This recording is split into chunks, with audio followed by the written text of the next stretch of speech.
اللہ یبسط الرزق لمن یشاء من عبادہ ویقدر لہ، اللہ ہی رزق کشادہ کرتا ہے جس کے لیے چاہتا ہے، ویقدر لہ، اور جس کے لیے چاہتا ہے تنگ کرتا ہے۔ ان اللہ بکل شیء علیم، اور یہ جو رزق کو تنگ کرنا اور رزق کو کھلا کرنا، ان اللہ بکل شیء علیم، بے شک اللہ تعالیٰ ہر چیز کو جاننے والا ہے۔ اس کو معلوم ہے کہ اس کو رزق کتنا دینا ہے، اس کو معلوم ہے کہ کس سے چھین کر اس کا امتحان کرنا ہے اور کس کو عطا کر کے امتحان کرنا ہے، کس کا رزق تنگ کر کے امتحان کرنا ہے، کس کا کھلا رزق کر کے امتحان کرنا ہے، اس کو سب معلوم۔ یہ جو گویا رزق جو ہے مشیت الہی پر موقوف ہے، مشیت الہی وہ خوب جانتی، ان اللہ بکل شیء علیم۔ یہاں ایک تو یہ کہنا مقصود ہے کہ ہجرت کر کے جا رہے ہو نا، اگر ہجرت کرو گے ان ارضی واسعہ، مضمون وہی چل رہا، تو ہجرت کے سبب رزق کم نہیں ہوتا، رزق کے کم ہونے یا زیادہ ہونے کا مدار مشیت الہی پر ہے، ہجرت سے نہیں کم ہوتا رزق۔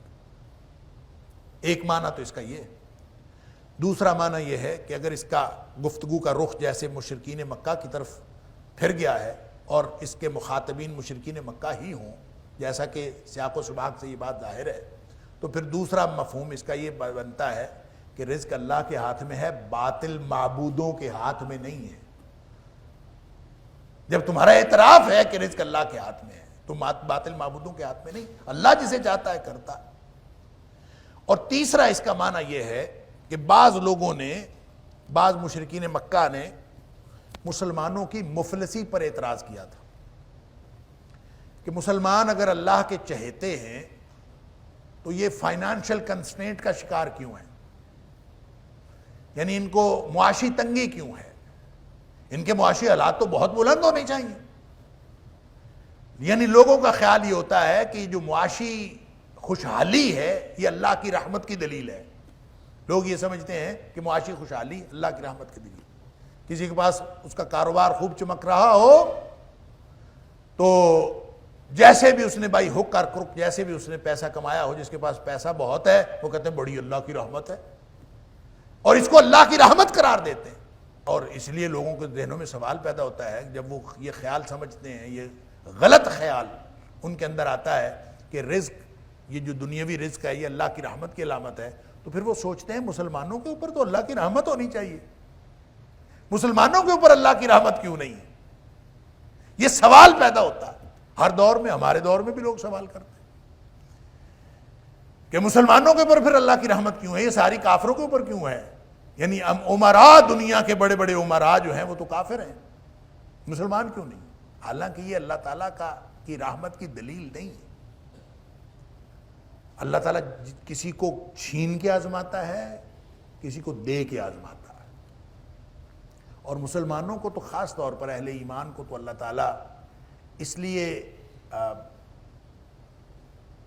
لیے بھی نہیں دیتا۔ اس کا مطلب یہ نہیں ہے کہ مسلمان جو ہیں وہ کبھی امیر نہیں ہو سکتے۔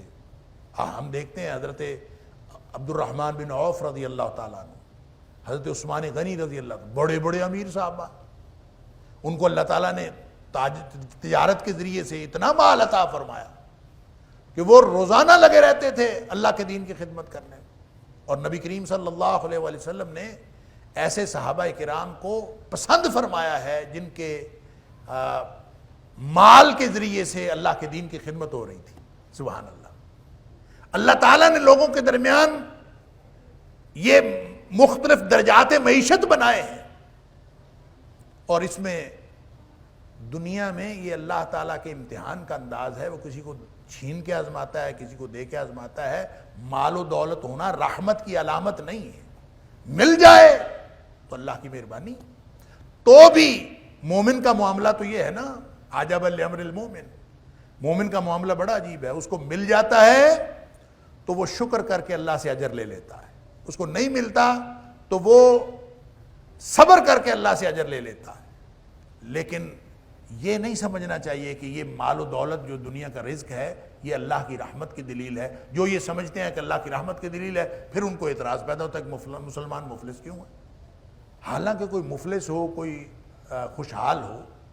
دنیا میں اگر اللہ تعالیٰ نے محرومی رکھی ہے نا, یہ محرومی غریب لوگوں کو محرومی محسوس ہوتی ہے نا, امیر لوگوں کو دنیا کی نعمتیں مل گئیں. اگر ان کو ایمان نصیب ہوا ہے اور اگر وہ ایمان کے مطابق زندگی گزار رہے ہیں تو چاہے جتنے مرضی خوشحال ہوں, دنیا کے امیر ترین لوگ ہوں, تو بھی کوئی فرق نہیں پڑتا. اپنے مال سے زکوٰۃ نکالتے ہوں, غریبوں کا حصہ نکالتے ہوں, تو جتنے مرضی امیر بن جائیں, اسلام نے روکا نہیں ہے. لیکن یہ رحمت کی دلیل نہیں ہے. البتہ یہ نبی اکرم صلی اللہ علیہ وسلم نے ایک کمپنسیشن بتائی ہے. جو محروم اپنے آپ کو کہتے ہیں نا دنیا میں, جو سمجھتے ہیں کہ ہم محروم ہیں دنیا کی نعمتوں سے, ایک ایمان والا امیر ہو اور ایک ایمان والا غریب ہو, دونوں کا ایمان برابر ہو, دونوں کے اعمال برابر ہوں, لیکن ایک غریب تھا دنیا میں, ایک امیر تھا. اس کی کیسے ہو سکتا ہے؟ اللہ کا قانون ہے اور اتنا پریسائزڈ قانون ہے, اتنا مکمل قانون ہے کہ وہاں کسی کے اوپر کسی کی بھی حق تلفی نہیں ہوتی.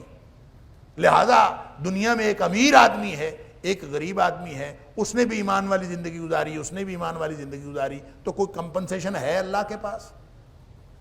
ہاں ہے.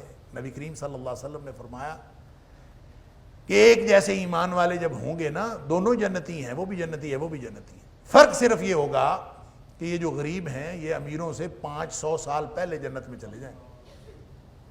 500 years انہوں نے دنیا کی خوشحالی دیکھی, اور کتنی کو دیکھی؟ 60 سال نہیں تو 70 سال, حد 80 سال دنیا کی. وہ جنت کی خوشحالی کی کمپنسیشن لیں گے, اور کتنے عرصے کی کمپنسیشن؟ 100 سال کی نہیں, 500 سال کی. سبحان اللہ, 500 سال پہلے جنت میں چلے جائیں گے. یہ اللہ تعالیٰ ان کو کمپنسیشن عطا کرے گا. لہٰذا کوئی امیر ہے کوئی غریب ہے, وہ اس بات پر پریشان نہ ہو کہ میں غریب ہوں تو یہ میرے اوپر کوئی مجھے محروم رکھا گیا ہے. نہیں, اللہ تعالیٰ نے اس کے لیے بڑی کمپنسیشن رکھی.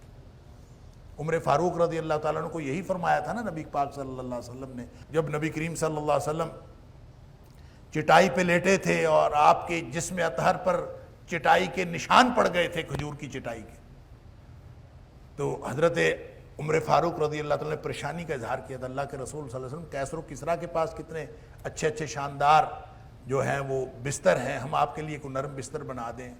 ہم سچے ہیں, اس کے باوجود حالت یہ ہے کہ آپ سرور کائنات ہیں اور اب چٹائی پہ, کھجور کی چٹائی پہ لیٹے ہوئے. تو نبی کریم صلی اللہ علیہ وسلم نے فرمایا تھا کہ یا عمر اما ترضى ان تکون لهم الدنیا ولنا الآخرہ. عمر تو اس بات پر راضی نہیں ہے کہ دنیا ان کے لیے ہو اور آخرت ہمارے لیے ہو؟